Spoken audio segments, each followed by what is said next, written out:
I've been watching creepypastas all day and haven't made a video in a good while because I've been working a lot. So I figured I could do one and talk to you guys a little bit about the inspiration for my story coming up and what kind of led me to this point. We got our hair up kind of messy because this is kind of last minute, so I guess I'll just get started. Do you like the sunset lamp? We're trying something a little new. First one I ordered was completely broken, so I don't know how much this is messing up the video. Hold on. Just a little bit, but like, whatever, we're working with it. As you can tell, I'm sitting on my bed. I have a nice little setup with cat hair on the microphone. Sleep paralysis, demons, night terrors. We've all been there, right? At least I have. Most of my life, my relationship with sleep has been weird at best. I used to sleepwalk a lot when I was a kid. I used to wake up in crazy places. I used to have really insane dreams and lots of sleep paralysis. Some of those things went away, some of them did not. So that's pretty much the topic of today's video. And I wanted to talk about a few of my experiences today to try to kind of give a little bit of a teaser, a little bit of a hint at where the story is going, because it's going really well so far. So to start off, sleep paralysis, it's one of those things, you ever heard the phrase like, I wouldn't wish it on my worst enemy? That is that thing for me. It is just, I have a lot of my own theories about sleep paralysis, starting with, I think, a lot of the stories, like ghost stories from back in the day and stories about alien abductions and demons. I think a lot of that's tied to sleep paralysis because I'm a person who suffers from it. I suffer from the kind where you have it falling asleep. Some people have it when they're waking up, which I can't imagine. It's already a nightmare enough on its own. I could never imagine having to wake up to that. I have a new skirt on. I'll show you real quick. I'm gonna stand on my bed like I always do. Ta-da!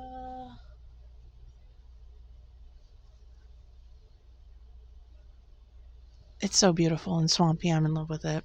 It's probably been, aside from myself, the biggest enemy that I've had in my life. I have never had a normal relationship with sleep. If I could avoid it, I would. If there was a way to not sleep, I would do it. I also have some pretty intense dreams, nightmares, things like that, which have only gotten more intense over time. I don't do the sleepwalking anymore. Thank God, because especially where I live, I couldn't imagine that would be a good idea. I have stairs right outside my bedroom door, so I'm glad I don't do that anymore. Where to start? I have a couple of stories. I think I'll go with some of the older stories back in the day. First one being one of the first times I ever experienced sleep paralysis. And I've seen a lot of things, okay? I've seen a lot of things while half asleep. This one, I did wake up to something, and I don't know what it was, but I couldn't move, and I was very young. I was probably maybe 7, and me and my sisters had to co-sleep with my mom when we were very young and broke, and that was the only bed we had, so that's the bed we slept in. I remember looking in our doorway and seeing a silhouette in front of the light of the doorway, and I still think to this day that that was a real person and not a hallucination, because the feeling was so different than anything else I'd ever felt. So yeah, that definitely led to I have a fear of sleep paralysis. I have a fear of paralysis in general, so add that on top of having it, it's just it's a whirlwind of fun, I'll tell you that much. I gotta be so real with you too. Anybody who ever said that sleep paralysis is not scary is 100% lying to you. You can't move. You don't have any control. And one of the main things that a lot of us people who have it have to do is you're awake, you're aware of it, but you have no control over your body. And your mind is fighting against you, right? Everything you know, if you open your eyes, you can hallucinate anything. And I'll get into that in a minute, but everything you know is confusing because you're in this half state of sleep, right? So you might think you're dreaming, or you might think you're like suffocating. A lot of times people say it feels like there's something on your chest. For me personally, it feels more so that something is blocking my mouth or in my mouth. So anytime I'm trying to like breathe, I just feel like I'm sucking in blankets. And that's never fun, especially considering how I sleep. I kind of keep the blanket close to my mouth, but that's irrelevant. Anyway, it's a huge influence on my life because I deal with it like every other night for several like weeks, months at a time, and then it just disappears and comes back when it wants to. So I guess another story, a more recent one, my husband went to Walmart with my stepson to go get a game controller, and I decided to nap while they were gone. Nobody was home, another huge trigger, and I had it about 7 times in that hour and a half that I was home alone. It was super fun. It got to a point where I was hallucinating him coming home, and I've learned ways to cope and deal with it, moving, your fingers, your toes. Lately, I've been making noises at him to wake me up, jolt me awake, which really helps. But I was making those noises at him, and he was ignoring me and laughing about it in my head, of course, in my head. So when he got home, I explained that to him, and of course he would never do that. And he's like, I'm so sorry you were dealing with that. And I was like, yeah, just another one of them things, I guess. I've always wanted to write something about it, and writing more about it makes it happen more. It's literally insane that people have to deal with this, or that we haven't studied it more, because like imagine waking up and just being paralyzed, or trying to go to sleep and just like being paralyzed, but also on like hallucinogenic substances. I think one of the scariest instances I ever had, I remember, I try not to open my eyes when it happens because it is horrifying. Like the things you can see. One of the scariest instances for me was I used to live in this apartment, and I would forget my keys all the time. So I'd have to break in through the window and like pull the window unit out and crawl through there to get into my apartment. So one time I was having sleep paralysis, and I can see this window. It's like right in front of my computer desk. And I was having it, and I opened my eyes, and through the window, I saw this hand foot. It was like a foot, but with the length of like a hand. And here's an example. So I just saw this foot hand coming into my window, which was also like 6 feet off the ground.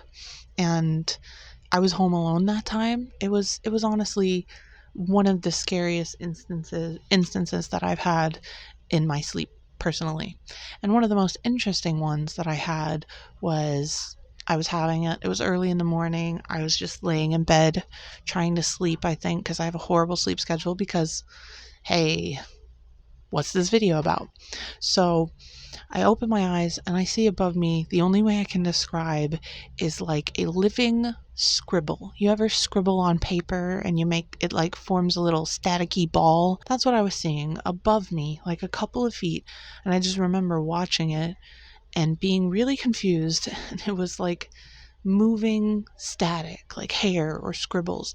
And it just floated above me for a little bit and then shot through my wall and left. And that's only happened one time. That was just more interesting, honestly. And a lot of things happen like that. Like if I fell asleep in school, I'd have out of body experiences where I would literally see myself like sleeping at my desk, unable to move and just unable to communicate and unable to get out of this like waking nightmare. It's insane.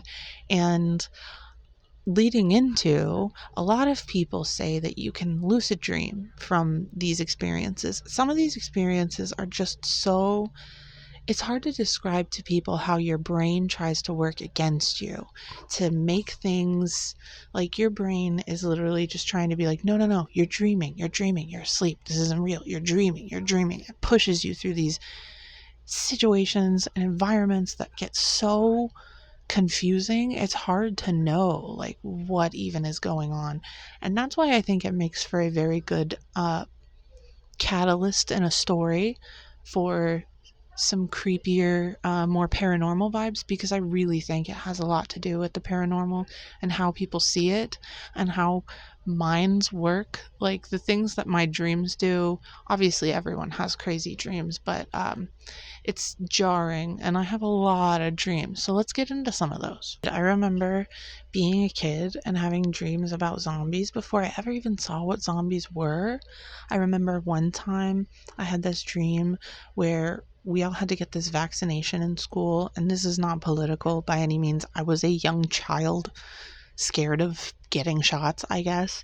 And I remember kids in my school would get this vaccination, and then it turned them into literal zombies, which, mind you, I had never seen a zombie film at that point. I did not know what zombies were, but yeah, and I was running from the school faculty trying to get this to stop from getting this shot. I remember I have a lot of apocalypse dreams as well.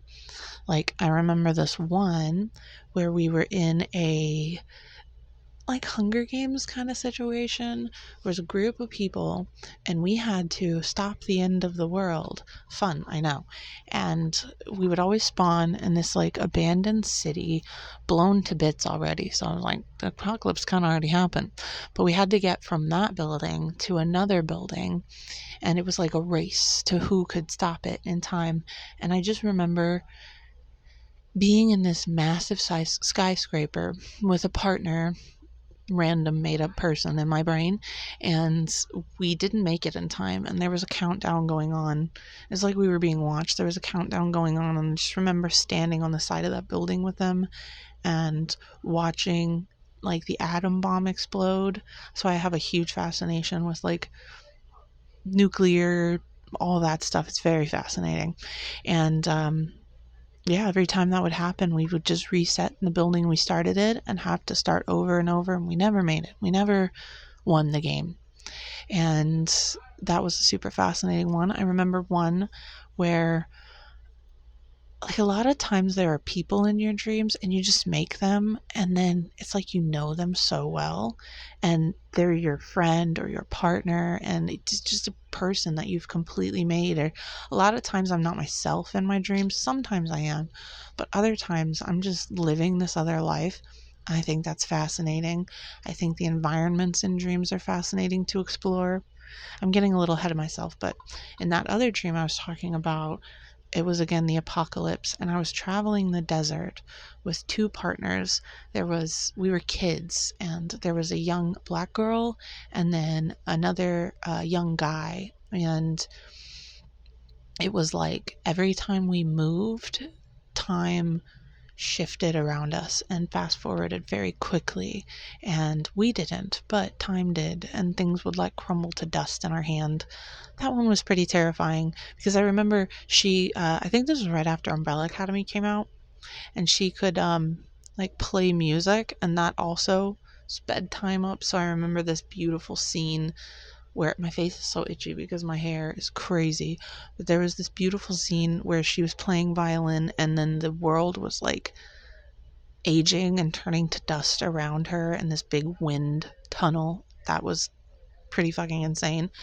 I think one of the scariest dreams that I ever had was, I should get my little plushie here to accompany me during my story times. And I think one of the scariest dreams that I had was, I still remember, it was called the Festival of Bees. And I call it that because that's what everybody called it. I awakened in this like festival, and not like a music festival, like an old school kind of World's Fair kind of situation, if you know what that is. It was definitely not of current time, and everyone was celebrating the Festival of Bees, and I was like, what's that? What's going on here? I have no idea. I'm having a dream. Everything is completely logical to me for whatever reason. And as we went throughout, people were like starting to gain attention to me, and other people were the main focus, you know what I mean? They were talking to you and giving you attention and giving you gifts, and they slowly were leading me to this area, and they're like, it's time to celebrate. This was a long time ago, so some of my info is a little iffy, but they're like, it's time to celebrate, and they start tying me to this like rack thing, and I can see other people being tied up too, children, random people. It was really scary. And then I saw people celebrating around this rack and chanting about feeding the bees. And I was like, oh God, I have a huge fear of bees. So you'd think that killer bees would come out and start eating people, right? No, they were crows or ravens. I don't know why we called the bees in my dream. I don't know what the deal was with that, but they were feeding people to massive murders of crows. And I remember getting loose and getting these two children, and then we were running through this festival being chased by all these people and shadow monsters. Huge part of my life. Always followed me around, always around the corners during my sleep paralysis. If my sleep paralysis demon was a demon, it would just be a shadow person. I used to see them as a child, but I don't really see them anymore. Only during sleep paralysis and dreams, and that's always a bad omen. That's never a good vibe when the shadow monsters show up. So let's see. Another dream, a more fun recent dream I've had. I had to go get my sister with my stepdad, and we stopped at this house for coffee. So all these people are coming in and out, and it's craziness. And my stepdad ends up leaving me there. My other sister comes through, my husband, my two of my ex-boyfriends, one of them real, one of them not. Just randomly my brain was like, that's your ex-boyfriend. So they were talking to my husband. They tried to convince him to get into a crypto scam. And then everybody left, including my husband. I don't know why he left me there, but he left. So I went to go get some coffee, and then I put cleaner instead of creamer in my coffee. So I was like, shit, I gotta go wait on the front porch and try to figure out how to get out of here. So I go, sit on the front porch, wait for hours trying to navigate my phone, which is like this skinny. Instead of like, here's my phone case, but instead of like a normal width, it was like half of this. And I was trying to navigate it. And then who comes and sits down next to me after a guy and an entire children's soccer team passed me, and I felt so awkward just sitting on the porch waiting, like I wasn't supposed to be there. I was not welcome anymore. And a famous emo YouTuber who I don't even watch came and sat next to me and was helping me navigate my phone. And then I woke up, and that one was weird. But aside from that silly dream, I have a lot like that. I've had a dream where one of the freakier ones, I was visiting this town and everybody was so friendly and so nice, and it was just picture perfect. And I remember them showing me around town. And as we're going around town, I realized the whole town is on docks. And I look down, and we are hundreds of feet above a rushing river on tiny, thin little stilts, no guardrails, and everybody's acting like this is normal. So I'm like, what the hell? I start freaking out, and I like bent over to the ground and was holding the ground and was like, does anybody like realize how dangerous this is? This is not safe. We should not be here. And everybody just was pissed. Like, they were mad, they were freaked out. People were looking at me like I had 40 heads, and they started to crowd around me and were like not talking, just really suspicious, like, and like slowly getting closer to me. And I woke up from that one, and that was horrifying. I won't get into too much detail about the worst kind of dreams I have because they're very real, but a lot of them involve cars that don't have control, people getting hurt in cars. That's why I have a huge fear of driving. It has been the biggest hurdle that I've had to get over because I'm trying to learn how to drive and I'm trying to get my license, and that's been really tough because a lot of my nightmares center around that and are very real and don't have like monsters, but instead have the people that I love the most getting severely injured in horrific ways, guns, things like that. So that is, I guess, I have a lot more dream stories, but I don't want to give too many of them away because a lot of them are very inspiring for my music and this album, which it's not like the whole thing is centered around dreams, but it's a huge inspiration. Sleep paralysis, nightmares, stuff like that, because I've always had such a close frenemy relationship with it. I've been able to lucid dream before. I've seen beautiful, amazing, like back rooms, liminal spaces, cities in the sky that I've got to explore. Especially a few years ago, I want to do a whole separate video on the like locations I visited in my dreams, because some of those literally changed my life. It was so amazing. I used to explore so many abandoned, grandiose structures in my dreams for a couple of years. But I'll save that for another one because there's a lot of stories with that. But I just wanted to kind of talk about this one and give you a little bit of a hint on how the work has been going and how things have been going. So, other than that, I'm probably gonna go. It's getting a little hot in here under all this light. But yeah, that is the huge, huge inspiration and catalyst behind my story coming up. It's going really well. I'm writing a lot, and I am working on recording the first song for it.